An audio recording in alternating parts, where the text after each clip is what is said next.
Hello, YouTube. My name is Alan, and it's that time once again. Let's talk metal. Today, I want to talk less metal and actually read more metal. Yeah, that's right. I'm going to read something this time. I don't have a ton of albums to show, but what I have to read is kind of an interesting artifact from my own heavy metal past that I dug up over the holidays. And there's a few interesting tidbits in it that I thought might be worth sharing.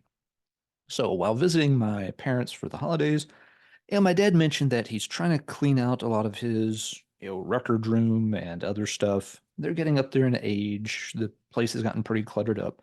So he's trying to go through and really, ditch a lot of old stuff that has accumulated that really has no value or, he's not going to use for anything. One of the things he mentioned that he wants to get rid of is his collection of old music magazines. He collected tons of these things over the decades with his own record collection. He literally has a hall closet full of nothing but magazines. This closet has shelves in it, and every shelf is just packed with nothing but old issues of magazines. The main magazine he collected was Goldmine. He had a subscription to this for ages, probably, I would guess, close to a couple of decades. A lot of folks may not be familiar with Goldmine. The issues looked like this. There were these big, oversized things done on newsprint. And for years before the internet, Goldmine was a huge place for record collectors to advertise, especially if they were vendors doing mail order. That's kind of literally what it says there in the subtitle, that it was, considered to be a huge marketplace. They also did stories every month on different bands and, collecting scenes. But yeah, the thing is always packed with advertisements from record collectors around the world. There were want ads, classifieds in the back, just like we used to have in Metal Hammer and Metal Maniacs, where individual vendors could also just post, what they were looking for or what they had to sell. And yes, there's even a heavy metal section back here. Some of these classifieds are where I started getting into dealing with heavy metal vendors and mail order catalogs. And that happened around the summer of 1994. So when Dad mentioned that he was getting rid of his gold mines, I don't want them all. Oh Lord, no. Gold mine mostly focused again on sort of kind of the classic golden oldies era of stuff, 50s and 60s music, which was his main interest. But as time went by, they did cover more 70s stuff and eventually more 80s stuff. And they did start doing an annual heavy metal issue. And those were the ones I wanted to dig out of his collection. So I got a couple of them. This is the April 1991 heavy metal issue. Kind of telling that they're actually covering Spinal Tap as part of this. You got Metallica, Megadeth, and Spinal Tap. Really? The 1992 issue kind of shows a similar disturbing trend. This is the one from April of 92, heavy metal issue. And this time, yeah, they're covering things like, Anthrax and Motley Crue and Misfits and Soundgarden and Nirvana. Yeah, it's kind of all over the place. Yeah, again, this was not a hard rock, heavy metal focused magazine. They covered a lot more just, rock and blues and prog and everything. So their definition of heavy metal seemed to be kind of loose. This is also an interesting lineup to me because April 92 is when, grunge is, kind of making its big surge forward. And it highlights that people didn't really know how to market grunge at first. When things like Nirvana and Pearl Jam were first starting to get some airplay on MTV during 1991, one of the places they showed those videos the most was Headbangers Ball. Those things were on the ball for weeks and weeks and weeks before those songs really started to crack into the mainstream and blow up really huge. So yeah, people were still kind of lumping a lot of that Seattle music into the heavy metal sector, even into the spring of 92. Uh, Besides just, yeah, these are kind of fun. I remember reading them as a kid. There was a reason I wanted this issue in particular. This is the April 1991 heavy metal issue. The reason I wanted this one is that there was the Metallica story included a funny little blurb. And you see this, in magazine stories all the time where there's the main story, and then they do these little like, inset boxes that kind of like a sidebar story. And the one about Metallica included a sidebar story that ended up having a huge impact on my record collecting history. So the story within a story that was kind of tagged to the Metallica one. And yes, these oversized issues are a pain in the butt to try to display. But there was this blurb here that was entitled Record Collecting with Lars Ulrich. And this is what I want to kind of skim through a little bit because I read this when I was in high school. And yeah, it set me down a path towards collecting an entire different style of heavy metal than I had ever heard of before. I will skip through a bit of this here. Let's see. But yeah, let's see. So, yeah, in addition to his drumming, writing, and arranging duties for Metallica, Lars Ulrich is also a record collector and, uses Metallica's days off in the US and particularly foreign cities to stock his shelves. It's a little stilted in the writing. But yeah, Lars mentions that, last year, I bought 200 to 300 records last year that I haven't had time to listen to because I haven't actually been home to listen to them. He mentions, I buy a lot of bootlegs. And his take on bootlegs is kind of interesting here, given Lars's reaction to, Napster and things that happened years later. But yeah, he says, I'm not the kind of slut who will buy everything, but if I find a good, cool, Deep Purple bootleg or an AC/DC or Van Halen bootleg of certain periods in different bands' histories, I'll buy them. So yeah, kind of interesting that he's, actually sort of a fan of bootleg recordings here where the artists are not getting paid for them. Another thing is, when Metallica first moved to San Francisco, I had to sell a lot of my records because I didn't have any money to eat. So I'd sell some old singles and EPs and albums, and people would pay from $50 to $100 for them. You could eat for a month for $50 back then. Stop and compare that to grocery prices today for a second. Yeah. So now, obviously, my financial situation is different, so I'll go seek out those places and buy back the same stuff I sold 10 years ago. I'll pay 5 times as much, but it's the vibe. I still buy a lot of European stuff from the early 70s. A lot of German bands were really good, like Three Man Army. I've never heard that band mentioned anywhere else. Lucifer's Friend, cool band.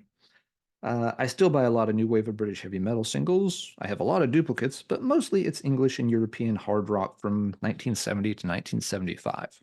So it kind of gives you an idea of what Lars was collecting at the time. They kind of circle back to the bootleg thing for a minute, though. Ulrich's affection for bootlegs has led to a very relaxed attitude regarding bootlegs of his own band. The drummer estimates that there are currently between 80 and 100 Metallica bootlegs in existence. See the discography for a partial listing.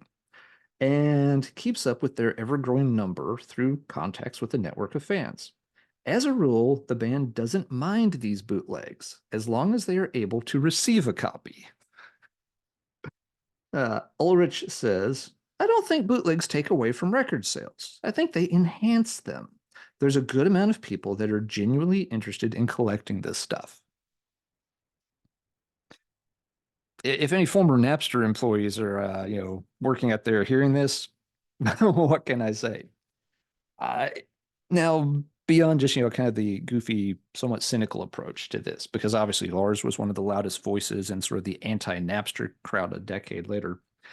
If you take this at face value and assume that, yeah, Lars really was pretty cool with Metallica bootlegs in the early 90s, again, this coming out in April of 91, it does highlight a huge difference between Napster and traditional bootlegs. Bootlegs for most people are not that easy to get. Even pre-internet, you might find one here and there at, a record store, but a lot of times you had to be going to like flea markets or specifically to record collecting shows to ever come across any of them. So they were pretty difficult to obtain. Most people never came across them. Napster, it was more like, here we're going to take these bootleg recordings and put them into everybody's home for free. It's like, you want the entire Metallica discography? Here you go. You want the entire Deep Purple discography? Here you go. You pay nothing for it. You get all their music, and you did nothing but, click some buttons and wait for the download. So, there is an important difference there. And I think well, again, it's easy to pick on Lars and say that, oh, yeah, he really, changed his tune by the time Napster came around. There is a big difference between being able to just download a band's catalog in a few minutes and having to really dig for some bootleg recording that, was put out in a minimal quantity and that there's only a few places you could go and get. Even now, bootlegs can be relatively hard to obtain. A lot of them are pulled off eBay as soon as they're listed. A lot of them are not allowed on Discogs. So you got to poke around in places if you want those kind of things. So we can give them the benefit of the doubt there, but I think it is still kind of interesting, how, yeah, relaxed and cool he seemed to be about it in 1991. The main point of this article, though, is also, as the picture shows, it was kind of highlighting Lars's work on releasing this compilation for Metal Blade Records, which it goes on to discuss. Ulrich recently culminated his love of the new wave of British heavy metal by compiling a 10th anniversary tribute double record set called New Wave of British Heavy Metal 79 Revisited, which came out in 1990 in England on Phonogram and in America on Metal Blade. Due to, or done in collaboration with Jeff Barton, who was one of the big music writers in the UK at the time. Yeah, the managing editor of the English metal weekly Kerrang, Ulrich, who says he's listened to 90% of these bands on a daily basis, went to his own collection. And so he kind of, mentions like what, songs they were trying to pick out. Yeah, that some of these bands were really hard to track down, and trying to find the tapes was a major hassle because a lot of times the band didn't have them. So they'd have to track down old managers, old producers, old engineers. Sometimes they had some they couldn't find. Uh, Interestingly, let's see. The one band that Lars mentions he wasn't able to get on the compilation that he really wanted was Mithra, who had a sort of very important EP, Death and Destiny, that was a big part of the early days of new wave of British heavy metal. And in hindsight, yes, it is kind of one of the noticeable missing bands from the compilations lineup. Let's see. A little more snippet on here. Let's see. Uh, so the tapes. Let's see. Oh, quote Lars again. Before, I was thinking everybody's going to love me for wanting to put this album together. And in reality, a lot of people had chips on their shoulders. I lost a lot of faith in a lot of people, and that whole project gave me a really bad taste in the mouth. So apparently, this did not go nearly as smoothly as he thought. And I do remember there were delays in getting it out. Again, it was supposed to have come out in 89, and it wasn't released until 90, so they kind of missed the 10th anniversary. Nonetheless, Ulrich has not lost his love for that whole era of music history. His only regret was that, yeah, Mithra couldn't be part of the anniversary collection. So yeah, I read this, and again, it mentions some of the different bands here and there with, Venom and Raven and stuff. And when I read it, I, noticed the picture and I kind of filed it in the back of my head as this sounds very interesting. I had never heard of new wave of British heavy metal before. All these band names were kind of new to me, except maybe Venom. And so I was like, huh, that's actually kind of neat. I don't know what the heck any of this is or what it's about. And so eventually I did end up picking up the compilation. Now, I originally got it on cassette tape, replaced the cassette with, the double CD version years later. And this, of course, led down a rabbit hole that I'm still digging my way through decades and decades later. If it wasn't for that Goldmine article, I think it's safe to say I probably would never have noticed this in the record store. In the compilation section, you usually just glanced over anyway. And even if I had stopped and looked at this compilation when browsing cassettes at something, like a Camelot Music or Peaches or whatever, I wouldn't have recognized any of the bands in the track list besides Venom and Iron Maiden. And so I probably wouldn't have picked this up. And that would have pushed my exposure to new wave of British heavy metal back by several years. Yeah, so again, just trying to get the timeline straight. This issue was April, it was dated April of 91. Um, I don't know exactly if I read it when it came out or not. Sometimes it could have been, easily months later before I dug this out of my dad's, stack of stuff piled up in his office and actually read the story. In my head, I got the cassette copy of this in February of 1992.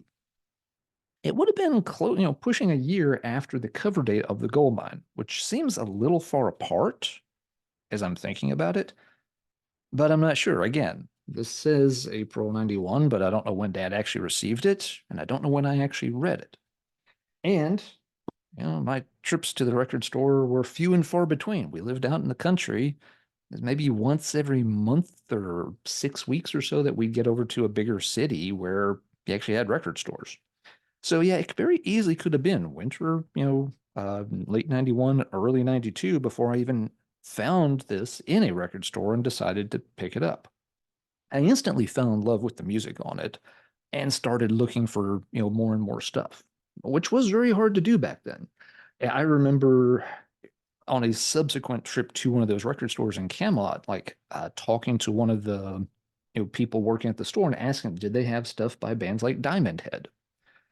And the guy told me flat out, I was like, we don't stock that kind of stuff. Isn't that like a Nazi band? And he's like, those guys are from like Germany or something. I think they're a Nazi band.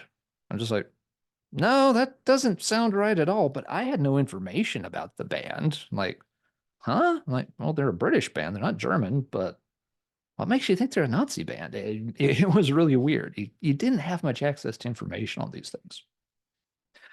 So yeah, this is, how I was getting into new wave of British heavy metal about the time I was wrapping up high school. If I hadn't picked up that Goldmine issue, read that story, and got the 79 Revisited release, I honestly don't know when the next time I would have been exposed to new wave of British heavy metal. My guess, and it's only a guess, the next opportunity that would have come along is when I found this at a record show in North Carolina. The reason I found this and noticed it and bought it was because when I pulled it out of, like a $2 record box and looked at the track list, this had some of the same bands on it as the 79 Revisited. This one features, Samson's on here, Praying Mantis, Trespass, Angel Witch. So this was perfect. I grabbed it as like, oh, okay, there's finally another compilation with more of this stuff on it. It was perfect for me. But would I have, bought this if I didn't already know some of the bands from having bought this? Honestly, don't know. I would have seen this at the record show. I probably would have been at the record show anyway, looking for heavy metal stuff. And I mean, with a name like Metal Explosion and a price of only a couple of bucks, I would have picked it up and looked at it. But would I have actually picked it up? None of these bands would have been familiar to me.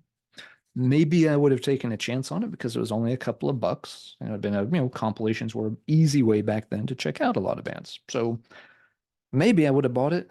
Maybe I would have saved those few bucks for something else at the time. I don't know. But this would have been my next opportunity to have found out about new wave British heavy metal. But I didn't find that at a record show at least until the summer of 92, and it might have even been past that. So it would definitely have kind of pushed back when I got interested in new wave of British heavy metal stuff. And anyway, that's it for this episode. Just kind of an interesting time capsule looking at those old heavy metal issues of Goldmine. And yeah, I wanted to dig up and save that one issue in particular because that one extra just kind of little sidebar story about Lars, his record collection, and his work on this particular, compilation. Well, 30 plus years later, I'm still tracking down stuff by these bands, making videos for people about, the music on these, tracking down some of the singles. So yeah, it obviously had a big impact on me, just kind of a fun part of my own personal musical history. So that's it for me. Now let's talk metal in the comments down below. Was there some particular, turning point, something that you read or saw as a teenager, one particular article or one particular music video on MTV that really helped you dig into, the heavy metal rabbit hole a bit deeper than just the Def Leppards and the stuff that everybody else was already listening to. If there is, leave your story in the comments down below. People enjoy reading those kind of things and seeing what, other people's experience was like getting into the depths of the heavy metal universe. All right, let's wrap this one up. Everybody take care. And as always, keep banging your head.